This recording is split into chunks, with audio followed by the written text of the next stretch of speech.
Chief executive of Khyber Pakhtunkhwa, क्या यह तय हो गया है कि जब तक वो इन्वर्टेड कॉमर्स में कह रहा हूं मैं अपने रवैये में तब्दीली नहीं लाते उनको अपने लीडर से नहीं मिलने दिया जाएगा? वो आज भी नहीं मिल पाए। वो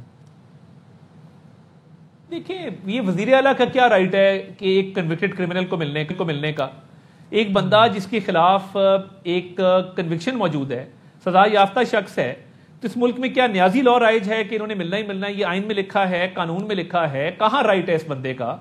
काबीना बनाने से इनकार करना, मुझे मेरी मुलाकात कराओ, तस्वीरें साफ करना, जूतियों के नाप देना, और भाई लॉ एंड ऑर्डर को जाके निपटो। खैबर पख्तूनख्वा के अंदर, खैबर पख्तूनख्वा में मुहब्बे वतन पाकिस्तानी बसते हैं। मुझे ये बताइए, 12.5 साल में इन्होंने क्या एक भी PKLI लेवल का अस्पताल बनाया? क्या इन्होंने लेडी रीडिंग हॉस्पिटल के हालात बेहतर किए? क्या ऑरेंज ट्रेन जैसा कोई एक ट्रेन का मंसूबा बनाया?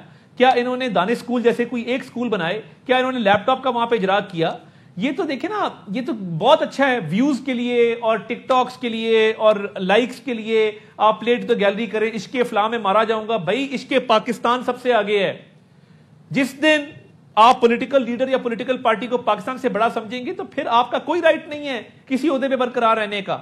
और मेरा ये मानना है, मेरे ईमान का हिस्सा है कि पाकिस्तान कम्स फर्स्ट। तो इश्के पाकिस्तान सबसे पहले है और इश्के पाकिस्तान हमेशा सबसे पहले रहेगा।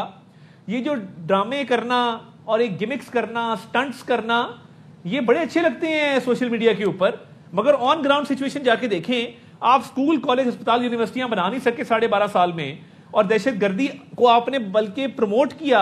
अब जो उस दिन SP साहब शहीद हुए हैं, या बन्नू की मस्जिद में लोग शहीद हुए, या APS पेशावर के बच्चे, इनकी रूहें पूछ रही हैं सोहेल अफरीदी से कि भाई तुम्हारा ये क्या बयानिया है कि तुम दहशतगर्दों की पुष्पनाई कर रहे हो, दहशतगर्दों की एक सपोर्ट की बात कर रहे हो, जबकि तुम्हारा काम था कि बुलेट प्रूफ गाड़ियां अपने लोगों को देते, पुलिस को।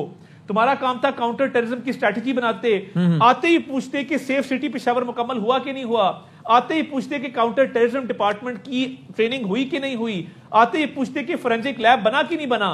इन बातों से कोई सरोकार नहीं है, मगर पॉलिटिकल बयानबाजी में बहुत अच्छी आती है और गवर्नेंस से हमारा तक कोई ताल्लुक नहीं। मिनिस्टर साहब, आप ये कह रहे हैं जैसे उन्होंने अफगान इशू पे तो बिल्कुल ही एक आपने बल्कि कहा कि जो इंडिया की पॉलिसी वो PTI की पॉलिसी है, बिग स्टेटमेंट टू मेक। हर एक चीज पे तो मुखालफत वो नहीं कर रहे। फ्लोर ऑफ द हाउस पे खड़े रह के chief executive of the province कहता है कि अफगान बाशिंदे जो पाकिस्तान में 25-30 साल से रह रहे हैं, ख्याल तो हमारा रहता है कि उनको पाकिस्तान के NICs दिए जाएंगे, लेकिन अब चूंकि रियासत की या गवर्नमेंट की पॉलिसी बन गई है तो ठीक है, हम भी इसको मानते हैं और अब हमसे ये कहते हैं कि उनको इज्जत व एहतराम से वापस भेजा जाए। तो ऐसा तो नहीं कि हर बात में मुखालफत कर रहे हैं। उनके इस स्पेसिफिक बयान की आप हिमायत करेंगे, तारीफ करेंगे? देखिए, इससे तो देखे ना, कोई इज्जत एहतराम तो सब कर रहे हैं और इज्जत एहतराम से ही भेज रहे हैं वापस। हमने इतना इज्जत एहतराम से इनकी मेहमान नवाजी की है, इतनी दहाइयां, बिल्कुल ये वापस जाना है और ये अटल फैसला है। इसमें तो मेरा ख्याल है कोई इख्तिलाफ है नहीं, मगर एक एपेक्स कमेटी की मीटिंग में ना आना, लॉ एंड ऑर्डर की सिचुएशन के हवाले से बिल्कुल एक इग्नोरेंस और एक बिल्कुल जहालत पे मबनी बयान दे देना, स्टेटिस्टिक्स का पता ना होना कि जी कितने लोग जो हैं वो सिविलियन शहीद हुए हैं, कितने फौजी शहीद हुए हैं, कितने पुलिस वाले शहीद हुए हैं, और एक कोलैटरल डैमेज की बात कर देना दहशतगर्द के सहूलतकारों के लिए। तो देखिए, ना लॉ पड़ा है, ये बेसिकली बुजदार का एक KP वर्जन है कि हमने गवर्नेंस नहीं करनी, हमने लोगों को रिलीफ नहीं देना, हमने प्राइस कंट्रोल मैकेनिज्म नहीं लगाने, हमने डेवलपमेंट प्रोजेक्ट्स नहीं करने। हाँ, हमने इसके लीडर जो है उसको बढ़ावा देना तो जरूर दें, मगर ये बुजदार मॉडल बहुत देर चल नहीं सकेगा KP के अंदर। अगर ये पाकिस्तान तहरीके इंसाफ इस्लामाबाद का रुख करती है आने वाले दिनों में, जिसका इम्कान है, आपकी हुकूमत क्या करेगी? हुकूमती तर्जुमान की हैसियत से बता दीजिए। सब कहां सपोर्ट रही है इतनी लोग तो अब निकलते नहीं इनके कहने पे। शौक पूरा कर लें। इस्लामाबाद पे देखिए, जहां पे बैनुल-अक़वामी सतह पे पाकिस्तान की तारीफ हो रही है, पाकिस्तान को लोग एक्नॉलेज कर रहे हैं। प्रेसिडेंट ट्रंप जो है वो 7 जहाजों का रोज जिक्र करते हैं। चाइना में इज्जत है, ईस्ट वेस्ट हर जगह पाकिस्तान रेलिवेंट है। पाकिस्तान एक मिलिट्री स्ट्रॉन्ग कंट्री के तौर पे सामने आ रहा है। इकोनॉमी आपकी ऊपर जा रही है। वर्ल्ड बैंक आपके FBR के रिफॉर्म्स की तारीफ कर रहा है। तो वहां पे इस्लामाबाद क्या लेने आना है?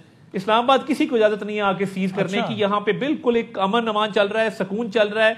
गवर्नमेंट जो है वो आज भी लैपटॉप तकसीम हुए। एक डॉक्टर बच्ची बलोचिस्तान की आपने देखा, उसने अपने ख्यालात का इजहार किया। एक शहीद का बेटा KP से आया, उसने अपने ख्यालात का इजहार किया। तो ये पाकिस्तान है और इसके अंदर दारुल हुकूमत पे किसी को इजाजत नहीं है कि वो आके मामलात जिंदगी को जो है वो आके मफलूज कर दे।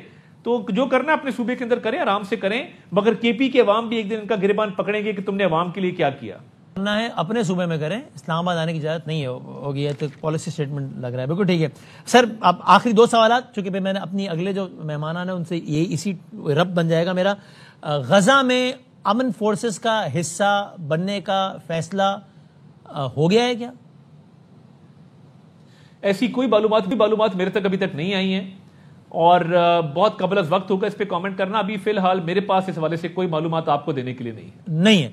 आखिरी सवाल, पंजाब गवर्नमेंट ने अपने तौर पे जनाब के मदरसा रिफॉर्म्स या वो सारी बातें कि जनाब वो एक कौमी धारे में लाना चाहिए और टेररिज्म नहीं हो, बस सारी बातें, किस्सा मुख्तसर है कि मदारिस के हवाले से कुछ इकदाम किए। आज किसी और की बात नहीं कर रहा मैं, आपके अपने मौलाना फजलुर रहमान साहब, आपके अपने से कह रहा हूँ, बड़ा अच्छा आप लोगों का ताल्लुक है, उनके अल्फाज से ये हैं कि शर्म आनी चाहिए, शर्म आनी चाहिए। 10-10 हज़ार, 25 हज़ार गलती, 10 हज़ार क्या कहते हैं कि 10 हज़ार रुपए दे के खरीदने की कोशिश कर रहे हो, हम ये 10 हज़ार आपके मुंह पर वापस मारते हैं। ये मौलाना साहब का ये मिजाज नहीं, इस तरह की जबान। इतना सख्त अंदाज से उन्होंने रिबट किया और कहा है कि आप कोशिश कर रहे हैं मदारिस को खरीदने की, क्या कहिएगा? देखिए, मौलाना बुजुर्ग हैं, हमारे एक फितरी तौर पे इत्तेहादी भी रहे हैं, जी, बड़े भी हैं।